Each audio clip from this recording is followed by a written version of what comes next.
ओम गुरुर्ब्रह्मा गुरुर्विष्णु गुरुर्देवो महेश्वरा गुरुर्साक्षात् परब्रह्म तस्मै श्री गुरुवे नमः।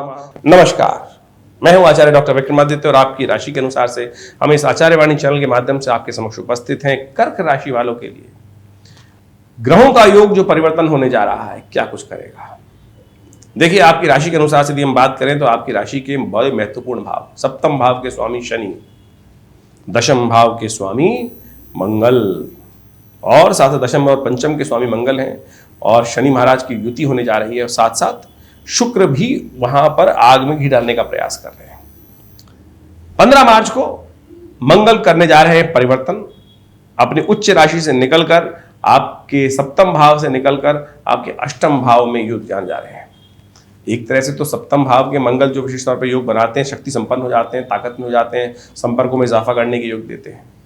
और मंगल जब जा रहे हैं अष्टम में समस्याएं क्या होती हैं कि बहुत ज्यादा अपेक्षाएं बढ़ जाती हैं, लेकिन शनि के साथ युति बन गई है तो ये युद्ध की स्थिति बन गई है। शनि मंगल की स्थिति संसार के लिए अशांति का वातावरण बनाती है। विश्व के इतिहास में यदि आप जाके देखेंगे, वर्ष में 1.5 साल में अंदर जब भी हर 1.5 साल में करीब कभी शनि की युति मंगल के साथ हो ही जाती है गोचर के दृष्टिकोण से। तो ऐसे में यदि आप देखें उन कैलेंडर्स में जाकर स्थिति को देखने का, पंचांग के दृष्टिकोण से देखने का प्रयास करेंगे तो अशांति का वातावरण बनाता है शनि मंगल का टकराव। और वही मंगल शनि मंगल का टकराव इस वक्त पूरे विश्व में कुछ कोलाहल मचाने को तैयार बैठा है। युद्ध चल रहे हैं कई सारे, तो ऐसे में उनमें स्थितियों में और ज्यादा कुछ परेशानी वाली स्थिति बन सकती है। भारत में तो इस वक्त इलेक्शन का दौर चल रहा है। कर्क राशि में इसलिए बात कर रहे हैं हम ये सारी बातें कि कर्क भारत राशि से बहुत ज्यादा संबंध रखती है। बड़े बड़े लोग भारत में कर्क राशि से संबंध हुए हमेशा, भगवान राम, जवाहरलाल नेहरू, इंदिरा गांधी, ये सब के सब कर्क राशि से कहीं ना कहीं संबंध रखते थे। कर्क लग्न से, कर्क राशि से इनका सबका संबंध रहा है। बड़े बड़े लोग, भारत के लिए तो खासतौर पर कर्क राशि बड़ी इंपॉर्टेंट मानी जाती है। और ऐसे में कर्क राशि के दृष्टिकोण से अब अष्टम भाव में एक विचित्र स्थिति बन गई है। शनि वहां पहले से चल रहे हैं और शनि महाराज पहले अस्त थे, अब उदय होने जा रहे हैं। 15 मार्च को मंगल भी वहां पहुंच जाएंगे शनि के साथ, शुक्र वहां पहले से विराजमान है। तो ऐसे में ध्यान रखना है कि आपकी दोस्ती, संपर्क कहीं ना कहीं आपके लिए नुकसान ना दे दे। ऐसे में जो संबंध लोगों के साथ बनेंगे वो कहीं ना कहीं आपके पर्सनालिटी पर दाग लगाने का योग बना सकते हैं। बृहस्पति इस वक्त शनि से दृष्ट चल रहे हैं और शनि महाराज हो गए उदय, जो 15-16 मार्च को शनि उदय होने जा रहे हैं। बृहस्पति में पूर्ण दृष्टि डाल देंगे, दशम भाव पे दृष्टि डालेंगे और शनि की दृष्टि कभी ठीक नहीं होती है। शनि बैठना खराब नहीं होता है, शनि की दृष्टि जिस पर भी पड़ती है वहां कहीं ना कहीं अहित देने का योग बना देती है।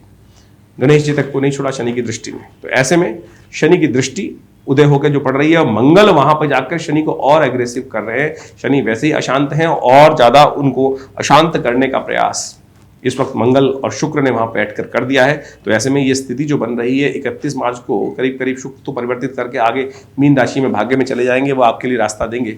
लेकिन शनि जो है वो करीब के साथ मंगल जो है वो 23 अप्रैल तक बने रहेंगे। तो ऐसे में बड़ी सावधानी के साथ आपको कार्य करने की जरूरत है। कार्यों में प्रभाव थोड़ा दिक्कत होने के योग बन सकते हैं, थोड़ा सा आपको उसका प्रभाव समझना पड़ेगा। देखिए, ऐसा नहीं है कि ओवरऑल स्थिति हम इस पर समझे, ज्योतिष के दृष्टिकोण से ये समझने का हम प्रयास करें किन मामलों में खराब है, किन मामलों में अच्छा है। अब शनि मंगल की युति जो यहां बन रही है ये एक अच्छा भी कार्य कर रही है। मंगल का अष्टम भाव में जाकर शनि के साथ बैठने से एक अच्छा भाव पड़ रहा है कि बहुत सारे ब्रॉड माइंडेड जो बड़े व्यक्ति जो हैं वो आपसे प्रभावित होकर आपके साथ भी आ सकते हैं। बट ऐसे में ध्यान ये रखना है कि आप क्या अपने कार्यों को उनसे पूर्ण करा पाएंगे। यहां कार्यों में विलंब होने के योग दिखाई देते हैं, क्लैश बढ़ने के योग दिखाई देते हैं। कई बार क्या होता है कि दूर से बड़ा अच्छी पर्सनैलिटी है, बहुत बढ़िया पर्सनैलिटी का लाभ मिल रहा है, लेकिन जैसे ही संकट सन्निकट आए, दूर के ढोल सुहावने होते हैं ना, तब वहां जाके फिर हीन भावना भी उत्पन्न होने शुरू आती है, नेगेटिव भाव उत्पन्न होने शुरू आते हैं। तब आपको अपने पर्सनैलिटी को थोड़ा सा इनहेंस करने का प्रयास करना पड़ेगा। आप नित्य प्रति कोशिश ये करें, ऐसे में बृहस्पति को शक्ति देने का प्रयास करें। आपकी राशि के अनुसार से हम समझाने का प्रयास करें, बृहस्पति को शक्ति देने का प्रयास, क्योंकि बृहस्पति यहाँ पर शनि से दृष्ट होकर अस्त जो प्रभाव खराब कर रहे हैं अपना दशम भाव में बैठकर सफलताओं को आगे बढ़ने के लिए, प्रभाव को बढ़ाने के लिए, यश को बढ़ाने के लिए कार्य कर रहे हैं, उसमें कहीं ना कहीं वंचित होते चले जा रहे हैं। तो ऐसे में आप एक काम करें, हल्दी का टीका नित्य प्रति लगाया करें। ये हल्दी का टीका आपको बहुत ज़रूरी है, क्योंकि शनि ने बृहस्पति को यहाँ पर दृष्टि डालकर खराब कर दिया है, और उसकी पर्सनालिटी को ठीक करने के लिए केसर का उपयोग, केसर का टीका, केसर का सेवन ये आप करेंगे तो आपके लिए इन दौरान शनि मंगल की टकराव की युति जो है वो आपको कहीं ना कहीं बचाने का योग दे सकती है। ऐसे में थोड़ा सा हनुमान चालीसा का पाठ, शनि स्तोत्र का तो नित्य प्रति पाठ करें आपकी राशि के अनुसार से, क्योंकि शनि महाराज आपकी राशि के अनुसार से अभी जहां चल रहे हैं और वो विघ्न देने का प्रयास कर रहे हैं, चाहे वो आपके सफलता में हो, चाहे वो आपके ऑफिस में हो, चाहे आपकी नौकरी में हो, चाहे वो आपके बिजनेस में हो, चाहे वो आपके सम्मान में हो, इन सब में कहीं ना कहीं दखल देने का जो प्रयास कर रहे हैं, लगातार देते रहेंगे। वो करीब करीब अभी 1.25 साल बाकी है, तो आपको ये उपाय करने की ज़रूरत है। अभी 23 अप्रैल के बाद हम आपको पूर्ण तरह से बताने का प्रयास करेंगे कि शनि महाराज और क्या करने वाले हैं आपके लिए, किस प्रकार से आपको शनि को ठीक करने का प्रयास करें। लेकिन अभी जो स्थिति है वो शनि मंगल की जो टकराव की स्थिति है, अशांति की स्थिति है, युद्ध की स्थिति है, टकराव की स्थिति है, ये कहीं ना कहीं ध्यान रखिए। गाड़ी चलाते वक्त भी मन को अशांत ना कीजिएगा, कहीं ना कहीं भेड़ देंगे, कहीं ना कहीं जाकर विचार कहीं और जा रहा है, सपनों में कहीं चल रहे हैं और सोच कुछ और है, भिड़ कहीं जाएंगे। तो ऐसे में थोड़ा हर काम को सावधानी के साथ करने का प्रयास कीजिए। तो मकर राशि वालों वो बहुत ज़्यादा आपके लिए, विशेष तौर पे हम बात कर रहे हैं कर्क राशि वालों के लिए बहुत ज़्यादा जरूरी है। तो इस सबको ध्यान रखते हुए कार्य करने की ज़रूरत है। इन सबको समझ के कार्य करेंगे, जो उपाय बता रहे हैं वो करने का प्रयास कीजिए। शनि स्तोत्र का नित्य प्रतिपाठ, हनुमान चालीसा का नित्य प्रतिपाठ, इन सबको कर कर अपने कष्टों को दूर करने के योग बना सकते हैं, लाभ की स्थिति बना सकते हैं। एक बात का और ध्यान रखिएगा, ऐसे में शनि के उदय होने से कुछ लोन इत्यादि समस्याएं ज़्यादा उत्पन्न कर सकते हैं। जिन लोगों ने लोन अप्लाई कर रखे हैं उनके सैंक्शन होने के योग भी बन सकते हैं, बट बहुत ज़्यादा ना हो, ऐसी स्थिति में ना फंसे कि अपने औकात से बाहर जाके लोन लेने का प्रयास कर लें, वो आपको आने वाले समय में फंसा देंगे। तो आपको बहुत अच्छे से अपनी जन्मपत्री को देखते हुए, दिशाओं को देखते हुए अच्छे से समझ के उपाय करने की ज़रूरत है। उसके लिए अच्छे से अपनी जन्मपत्री का विवेचन कराएं और फिर आगे बढ़ने का प्रयास करें। जो उपाय बता रहे हैं वो अवश्य करने का प्रयास करें, मंगल का उपाय करें। और आपकी राशि के अनुसार से हमें सबसे श्रेष्ठ दिखाई देता है कि सुंदरकांड का पाठ आप लगातार करने का प्रयास कीजिए। हमारे आश्रम पर भी हम हर मंगलवार पर सुंदरकांड इस पूरे 1 महीने कराने का प्रयास कर रहे हैं, जिससे बहुत सुंदर तरीके से लोगों के कष्ट, जीवन में घटनाएं जो चल रही हैं उससे कहीं ना कहीं कुछ रक्षा हो सके। देखिए, भगवान का नाम सदा कल्याण करने वाला है।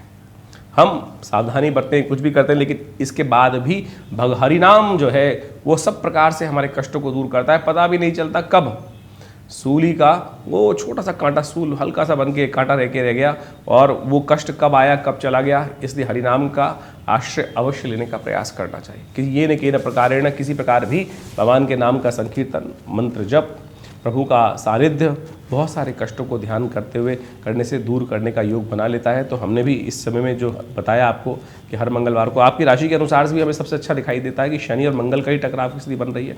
तो वैसे में हनुमान जी का स्तवन सबसे श्रेष्ठ रहेगा, हनुमान चालीसा का पाठ, बजरंग बाण का पाठ, और ये सब जो भी आप कर सकें बहुत सुंदर तरीके से कल्याण के योग बनाने वाला है। और हमने विवेकानंद योगाश्रम में इस दौरान पूरे 41 दिन तक के लिए शनि ग्रह शांति महायज्ञ का सुंदर कार्यक्रम रखा है। उसमें आप सम्मिलित हो सकते हैं और विशेष तौर पर अपने कष्टों को दूर करने के लिए इस यज्ञ में सम्मिलित हो सकते हैं। हमारे जो योग्य ब्राह्मण इत्यादि हैं उनके द्वारा आपके लिए ये सुंदर यज्ञ में आहुति देने की सुंदर व्यवस्था की जा रही है। तो आप सुंदर तरीके से उस यज्ञ में भाग लेकर अपने इन कष्टों को दूर करने के लिए सुंदर कार्य करते हुए कार्य करने का आप प्रयास करें। ऐसे में शनि स्तोत्र का नित्य प्रति पाठ करें। देखिए, आपकी राशि के अनुसार से विशेष तौर पर शनि का स्तोत्र का पाठ करना आपके लिए बड़ा कल्याणकारी रहेगा। शनि स्तोत्र इस प्रकार से है: ओम नमः कृष्णाय नीलाय शितिकंठ निभाय च, नमः कालाग्नि रूपाय कृतांताय च वै नमः, नमो निर्मांस देहाय दीर्घमश्रु जटाय च, नमो विशाल नेत्राय शुष्कोधर भयाकृते, नमः पुष्कल गात्राय स्थूल रोमणीयत वै नमः, नमो दीर्घाय शुष्काय कालम दृष्ट नमोस्तुते, नमस्ते कोटराक्षाय दुर्निरीक्षाय वै नमः, नमो घोराय रुद्राय भीषणाय कपालिने, नमस्ते सर्वभक्षाय बलिमुख नमोस्तुते, सूर्यपुत्र नमस्ते अस्तु भास्करे भयदाय च, अधोदृष्टे नमस्ते अस्तु संवर्तक नमोस्तुते, नमो मंदगते तुभ्यम नृस्त्रंशाय नमोस्तुते। इस प्रकार से यदि आप शनि स्तोत्र का नित्य प्रति पाठ करें तो आपके जीवन के कष्ट अद्भुत रूप से, ये कहा जाता है दशरथ कृत शनि स्तोत्र है ये। महाराज दशरथ जब देवासुर संग्राम में जा रहे थे युद्ध करने के लिए, तो रास्ते में शनि के दर्शन हुए। तो शनि महाराज के दर्शन करते हुए उन्होंने इस स्तोत्र का पाठ किया। इस स्तोत्र का पाठ इतना अद्भुत है कि शनि महाराज ने स्वयं महाराज दशरथ को आशीर्वाद दिया था कि आज से जो भी इस स्तोत्र से मेरा स्तवन करेगा उन पर शनि कभी भी अपना जो प्रभाव है, नेगेटिव प्रभाव नहीं डालेंगे। तो आप भी इस समय में इसको विशेष तौर पर करने का प्रयास करें। और साथ साथ मंगल शनि की युति है तो हनुमान चालीसा का पाठ करें, हनुमान जी को चोला चढ़ाने का प्रयास करें। हर मंगलवार, हर शनिवार जब तक ये 40 दिन का योग बना हुआ है, यदि आप ये सानिध्य हनुमान जी का लेंगे तो आपके जीवन के कष्ट दूर होने के अद्भुत योग बनेंगे। तो इस प्रकार से इन छोटे छोटे उपायों को जीवन में करने का प्रयास करें। हमारा ये चैनल विशेष तौर पर आपके लिए हमने सुंदर व्यवस्था करके बनाया है। विभिन्न ग्रहों के योगा योग के अनुसार से आपकी राशि में जो परिवर्तन होते हैं समय समय पर उसके संबंध में आपको अवगत कराने का प्रयास करते हैं। और विभिन्न योग के क्षेत्र में, पराविद्याओं के क्षेत्र में, अध्यात्म के क्षेत्र में ये आश्रम पिछले करीब 50-60 सालों से कार्य कर रहा है। विवेकानंद योग आश्रम, हमारे पिता आचार्य श्री केशवदेव जी महाराज के सानिध्य में ये सुंदर कार्यक्रम चलता है। और आज भी आश्रम में नित्य 8 घंटे यज्ञ किया। भारतीय संस्कृति यज्ञ प्रधान संस्कृति है। यहाँ नित्य हमारे आश्रम पे 8 घंटे करीब नित्य आज भी यज्ञ किया जाता है। आप भी उस यज्ञ में सम्मिलित होने के लिए आइए। विवेकानंद योग आश्रम में हर रविवार को बड़ा कार्यक्रम रहता है। सुबह 8 बजे से लेकर 10 बजे तक आप समस्त विधियों को जानकर, समस्त व्यवस्थाओं को जानकर, फ़ोन नंबर्स दिए हुए हैं उन पर संपर्क साध कर आश्रम से संपर्क साध सकते हैं। और हमने आपके ग्रहों योग को समझाया गोचर के दृष्टिकोण से, लेकिन इसके साथ साथ आपको भी समझ लेना चाहिए कि आपकी राशि में कौन से ग्रह योग चल रहे हैं, आपकी जन्मपत्री में कौन से ग्रह योग चल रहे हैं। और उसके लिए भी अपनी जन्मपत्री की विवेचना कराने के लिए हमारे आश्रम से संपर्क साध सकते हैं। फ़ोन नंबर्स दिए गए हैं। धन्यवाद, नमस्कार।